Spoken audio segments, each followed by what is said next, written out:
be recreating 100 years of nails to see which nails was the best. And we're going to start with the 1920s. The half moon design is this decade and the next decade's signature nail design. These are a disaster. This is what they were supposed to look like. Mine do not look like that. I'm going to try it with a small flat brush. We're just going to ignore how short my nail on my thumb is. Even with a small brush, this is still really hard.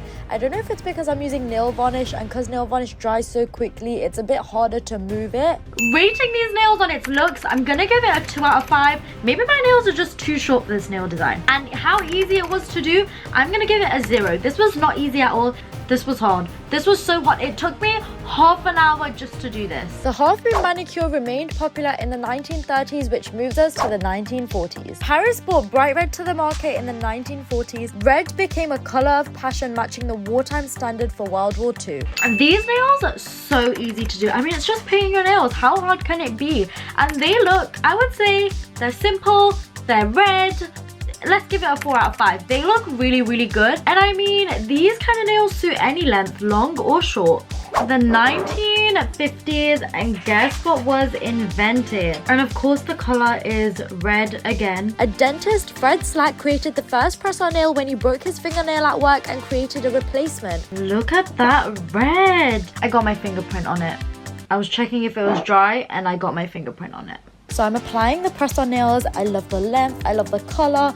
It's just so pretty. Red nails are seductive and feminine, and they're just everything. I'm gonna give these a 5 for how easy they were to do. With press-on nails, you can make your nails as long as you want, as short as you want.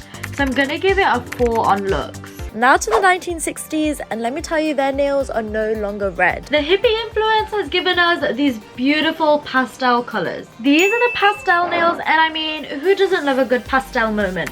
But it is a moment, so I'm gonna give it 3 out of 5 on looks and 5 out of 5 because again, it's just doing the whole nail, super easy. Now into the 1970s. I will find it hard to believe if you haven't done this decade's nail design. So I'm just gonna put down a base coat. Although the French tip was around in 1920, they made it big in the US in 1970. These turned out perfect for just one go. This was because during movies it took too long to change nail colors, so the French tip was an elegant nail that suited every outfit. And there we go, that's the French tip. I'm gonna rate that a 4 on looks. A French tip is such a classic nail. And I'm gonna rate it a 3 on ease. The base coat is really easy, but doing the French tip, it gets a bit harder. Moving on to the 80s, where their clothes were just as bright as their nails. This decade has neon nails. I'm gonna pick this neon color because I think it looks really nice. This is definitely gonna need a few coats. Wow, they are bright. The first UV gel system was introduced, and the UV lamp cost $500. They look way more neon in like person than on camera.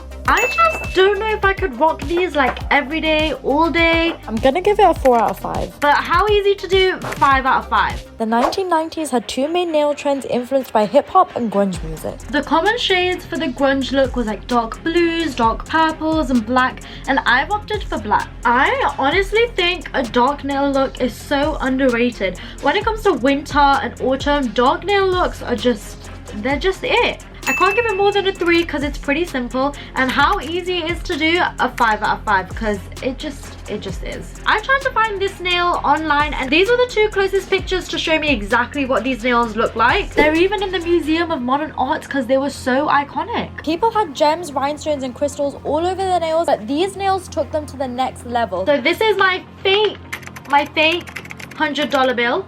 I'm cutting up parts of the $100 bill where it says 100, and I want 2 nails to be covered fully with the $100 bill, so I'm making them parts a bit bigger. These are the 5 parts of the $100 bills that will be going on my nail. So I'm gonna try and like soak it in gel so then I can attach it to my nail, if that makes sense. So I'm gonna put it in place first, hold it like this on both sides and hold it under the lamp. Okay, that's pretty good. I'm trying to cover the whole nail with the dollar bill for this one. This looks terrible.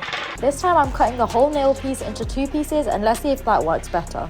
The side we're just gonna ignore. The middle one doesn't look too bad.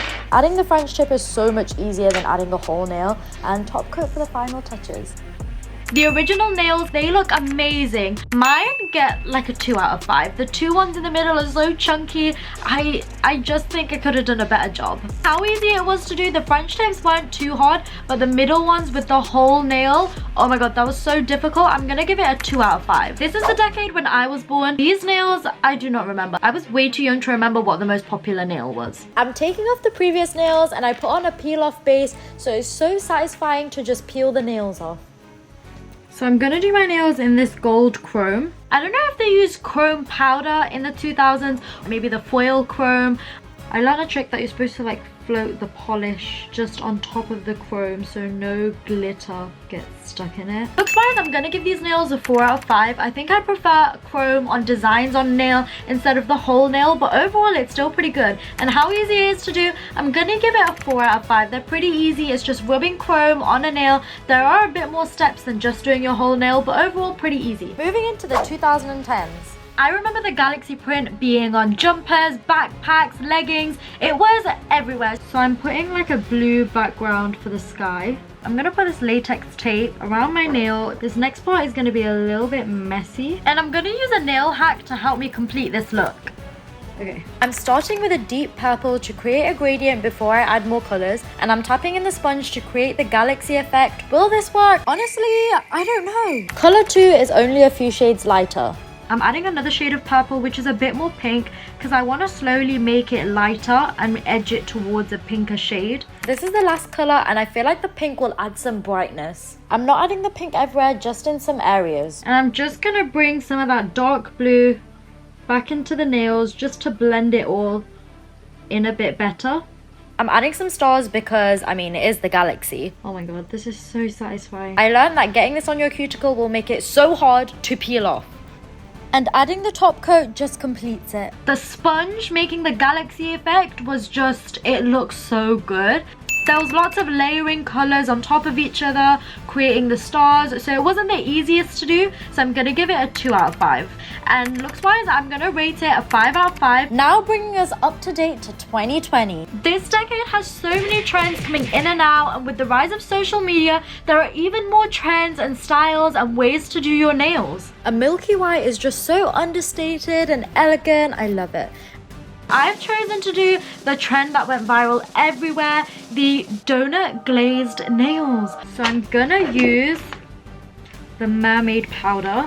I'm rubbing in the chrome, making sure I get it in everywhere. I'm adding the top coat, and then I'm going to wipe off all the chrome around the nail. These look so pretty.